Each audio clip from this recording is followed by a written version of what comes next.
For the last 3 years, I've been on a mission to grow food, not lawn.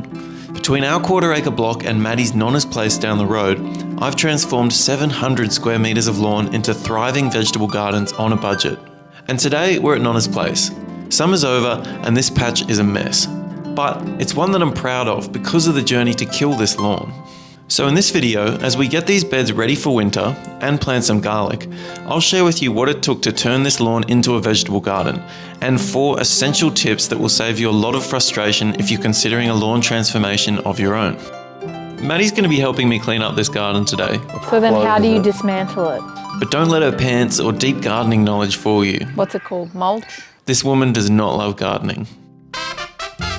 Yet somehow, it was Maddy who in 2022 struck a deal with her Nonna to let us turn this 10 by 12 metre area into no-dig vegetable beds. The lawn here is Kikuyu grass, which is known for being a highly invasive and aggressive grower. So basically, we were going in to battle a dense mat of weeds. So we assessed our options. Hand digging would have been extremely time-consuming and basically impossible. Tilling, we didn't have the tools for and we didn't want to disturb the soil. Using a herbicide was also out of the question due to the toxic residues it leaves behind. So, using tarps to kill the grass by drying it out and starving it of sunlight was the final option, and it's the one we went with. To get going, we bought a roll of 4 metre wide builder's plastic that we cut into sheets to cover the whole area. I figured if I left the tarp on for 10 weeks that we'd be planting our spring crops in no time. So the waiting game began. You're pulling at the same string that I'm...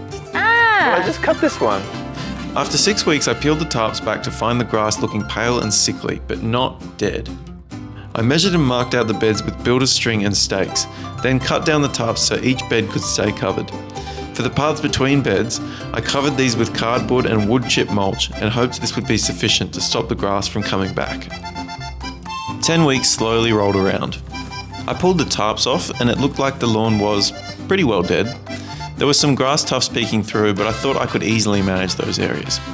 Impatiently, I pressed on with planting my spring crops in half the beds using the no-dig method by first covering the grass with cardboard, then cutting holes in the cardboard to plant my seedlings into, and finally putting compost and mulch on top.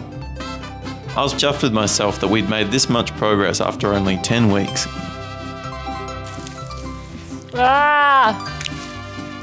It's caught on me. Help.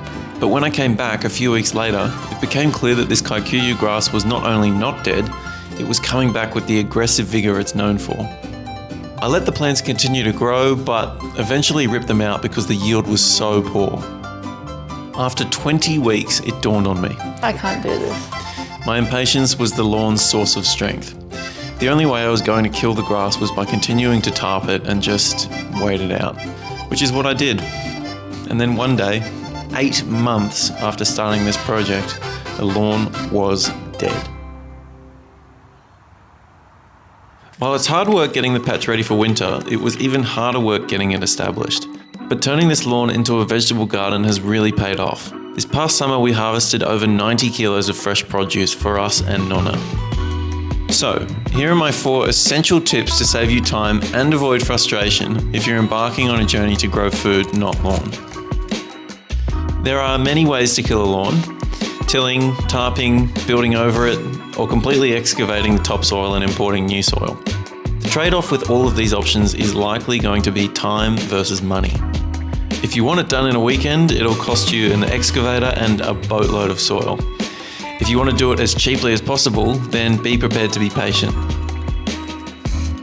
If you choose to tarp your lawn, then understand the grass you're dealing with. If your grass grows most actively in summer, then I recommend tarping it in summer. This is what I should have done. You'll have the benefit of the hot summer sun that will bake the grass and dry it out much quicker than in winter. If you're trying to kill a lawn or weedy patch that grows in winter and dies back over summer, then tarp it in winter. Once you have successfully killed your patch of lawn, if there are areas of lawn remaining next to it, then you will need a strategy to ensure that the grass doesn't slowly take over your garden beds again.